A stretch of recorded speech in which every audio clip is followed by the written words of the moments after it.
संपूर्ण विश्व 7 महाद्वीप और 5 महासागर से मिलकर बना हुआ है। बहुत आरंभ में अगर हम बात करें तो पूरी जो पृथ्वी है वो प्लेटों में डिफरेंट टाइप की जो टेक्टोनिक विस्थापन हुए, टेक्टोनिक प्लेट्स में विस्थापन हुए, उससे ये 2 अलग अलग भागों में विभाजित हुई, लाइक दिस। एक भाग जल बना जिसे हमने पैथालासा कहा था,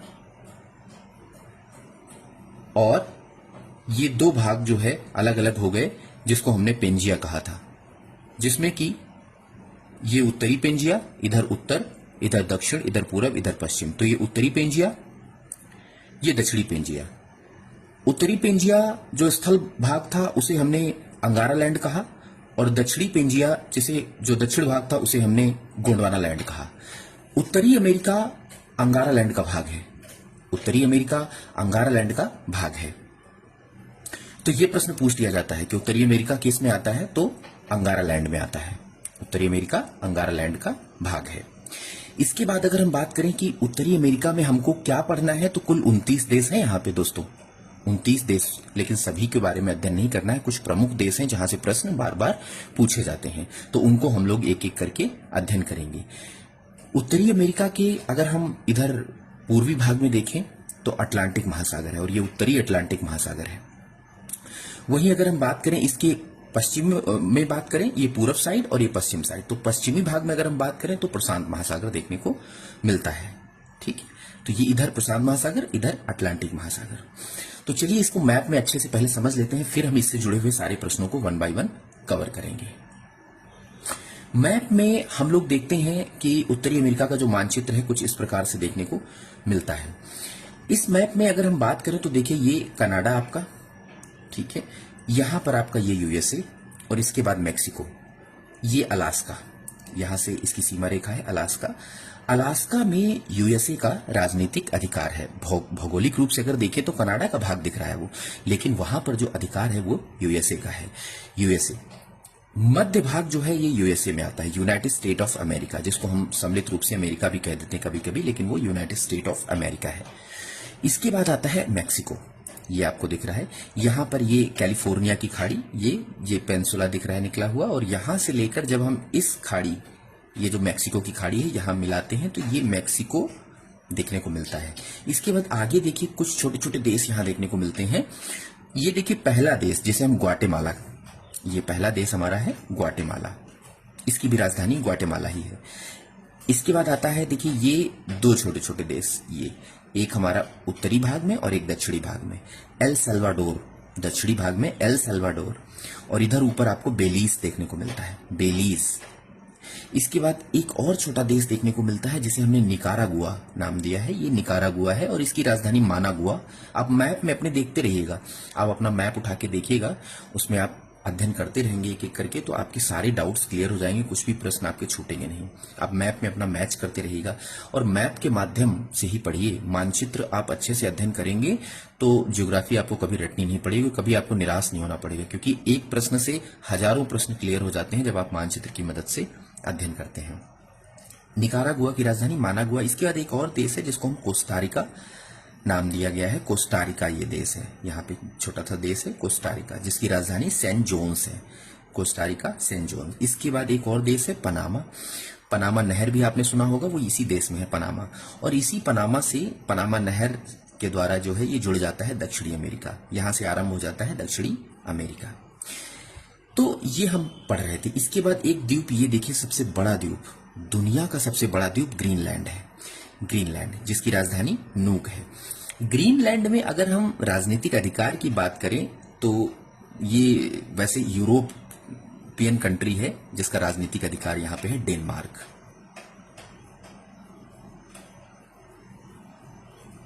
डेनमार्क, और इसकी राजधानी है नूक, ग्रीनलैंड।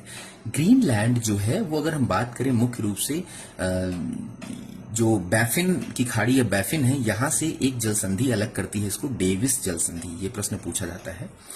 तो डेविस जल संधि, पहले तो आप ये समझ ले जल संधि क्या होती है। तो जल संधि कुछ ऐसे देखने को मिलती है।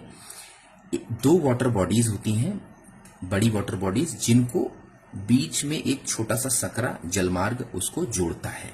ऐसी संधि को जल संधि कहा जाता है।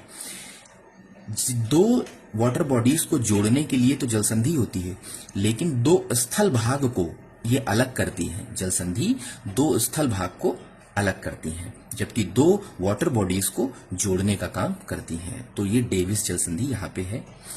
ये उत्तरी अटलांटिक यहाँ पे, और इधर प्रशांत महासागर है। यहाँ पे प्रशांत महासागर ये इधर है। इसके बाद हम बात करते हैं, देखिए एक द्वीप है, ये आपका छोटा सा द्वीप है क्यूबा। क्यूबा द्वीप है। क्यूबा को आपको पता ही होगा, इसे चीनी का कटोरा भी कहा जाता है। कई बार प्रश्न पूछा गया है चीनी का कटोरा।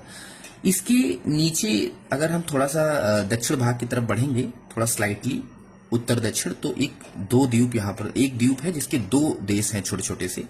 तो एक देश है हैती, एक देश है हैती, और उसी से लगा हुआ एक देश है जिसे हम डोमिनियन रिपब्लिक कहते हैं। Dominion Republic. ये देशों के नाम थोड़े से याद कर लीजिएगा तो अच्छा रहेगा, क्योंकि बहुत सारे देश हैं, छोटे छोटे द्वीप हैं, लेकिन हम सबके नहीं, जरूरत भी नहीं है सबको याद करना। जो इंपॉर्टेंट है, जहां से प्रश्न पूछे जाते हैं, वो आपको याद रहने चाहिए।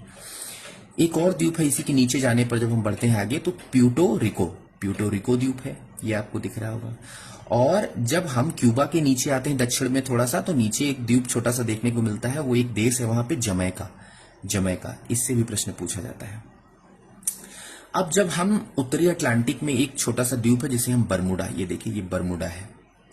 बरमुडा ट्रायंगल या बरमुडा त्रिकोण का भी नाम सुना होगा आपने। ऐसा कहते हैं कि अगर वहां कोई जहाज वगैरह जाता है तो वो गायब हो जाता है, या दिखता ही नहीं है, उसके बाद वहां से कोई वापस नहीं आ पाता है, लाइक दिस। तो ऐसी मूवीज वगैरह भी कुछ बनी हुई बरमुडा ट्रायंगल पे। तो बरमुडा ट्रायंगल है क्या एक्चुअल में, जब क्यूबा और प्यूर्टो रिको, इन तीनों को जब हम मिला देते हैं ऐसे, तो एक काल्पनिक रेखा आपको देखने को मिल रही है, ट्रायंगल का निर्माण करती है। तो कुछ ऐसा बताते हैं कि वहां कुछ जो फोर्सेस काम करती हैं, कुछ खिंचाव रहता है, जिसकी वजह से सब जहाज वगैरह गायब हो जाती हैं चीजें। तो उस पर भी रिसर्च जारी है, कुछ चीजें वैसी क्लियर नहीं हुई हैं, तो ये पूछ लिया जाता है प्रश्न यहाँ से। तो ये आप देख रहे थे। इसके बाद देखिए ये हडसन की खाड़ी, ये आपको देखने को मिलेगी, कनाडा है ये, और ये हडसन की खाड़ी यहाँ पे, ये देखिए, ये भी प्रश्न बन जाता है। इसके बाद मैं आपको बता देता हूं एक्चुअल में कि जो ये पूरा उत्तरी अमेरिका है, इसके जितने सारे देश हैं आपको देखने को मिल रहे हैं, सभी देश कोई न कोई जल सीमा है, यानी स्थल अवरुद्ध कोई देश नहीं है, कि जो ऐसा देश जो चारों तरफ से भूमि से घिरा हो, ऐसा कोई भी देश नहीं है। सभी देशों के पास कम से कम एक महासागर से सीमा है, और दो महासागरों से भी सीमा रेखा साझा करते हैं, उत्तरी अटलांटिक और प्रशांत महासागर से। केवल दो ही ऐसे देश हैं जो एक महासागर के साथ सीमा साझा करते हैं, जैसे बेलीज, ये बेलीज है। तो बेलीज जो है यहाँ पे एक है कैरिबियन सी, जिससे सीमा रेखा साझा करता है। वहीं एल सैल्वाडोर जो है ये हमारा प्रशांत महासागर की तरफ सीमा रेखा को साझा करता है। तो ये दो को छोड़कर बाकी सारे जितने देश हैं वो दो महासागर के साथ कम से कम सीमा रेखा साझा करते हैं। तो स्थल अवरुद्ध कोई भी देश नहीं है इन सभी में। यूनाइटेड स्टेट ऑफ अमेरिका का एक शहर है सैन फ्रांसिस्को, जो कि प्रशांत महासागर की तरफ देखने को मिलता है, और एक है लॉस एंजलिस, यहाँ पे है, जो भी प्रशांत महासागर से सीमा रेखा इधर देखने को मिलती है। न्यूयॉर्क है ये इधर उत्तरी अटलांटिक की तरफ, और ये है यहाँ पे आपको एक देखने को मिलता है वॉशिंगटन डीसी इधर। तो इस तरह से मानचित्र को समझना अत्यंत आवश्यक है। जब आप मानचित्र अच्छे से समझ लेते हैं तो सारे प्रश्न आपके क्लियर हो जाते हैं, कुछ भी छूटता नहीं है। तो इसीलिए मानचित्र बहुत जरूरी है। तो आइए इससे संबंधित जो प्रश्न हो सकते हैं इनको हम अध्ययन कर लेते हैं वन बाय वन। तो उत्तरी अमेरिका से जो प्रश्न बन सकते हैं लगभग मैंने सभी को कवर किया है। उत्तरी अमेरिका को नई दुनिया के नाम से भी जानते हैं। पनामा नहर इस महाद्वीप को दक्षिणी अमेरिका और बेरिंग जल संधि एशिया महाद्वीप से पृथक करती है। अगर हम बात करें उत्तरी अमेरिका का जो क्षेत्रफल है दोस्तों 2,47,09,000 वर्ग किलोमीटर है। उत्तरी अमेरिका की सबसे ऊंची चोटी माउंट मैकिनले है जो कि अलास्का में है। 6,194 मीटर इसकी जो है वो ऊंचाई है।